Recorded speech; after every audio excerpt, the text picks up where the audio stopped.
Šta je to u tim knjigama vašim što recimo se ne nalazi u knjigama za odrasle? To mislim i na terminologiju, na tehnologiju. Šta je to što Evo, ima jedan istinit događaj kada sam pisala knjigu, ovo je najstrašnije. Pošto da preporučimo sad vaše 3 knjige, imamo malo vremena, 3 knjige. Evo, za raspust preporučujem knjige, između ostalog dobit ćete ih i na poklon 0901-321-321.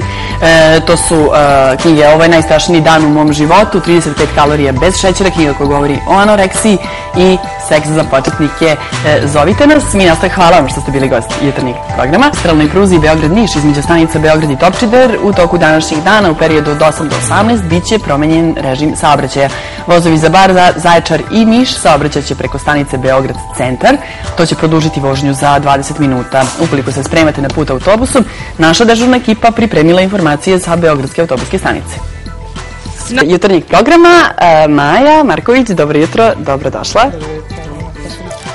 Da, pa u suštini to nije nosno, to je, zove se 9 Deluxe Edition, zbog toga što imam 4 bonus numere na tih osnovnih izmene ili... Pa za sada ne, već je sada dobila i 3. verziju od kad postoji, a postoji od 97. godine. Koliko dugo već traje tvoja solo karijera?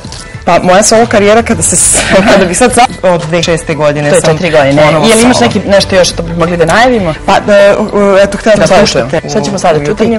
Sada ćemo čuti pesmu Naša ljubav, pošto je onako jutije. Sledi vam Vetar, sutra sa vama Maja i evo Maja sada. Hvala, doviđenja.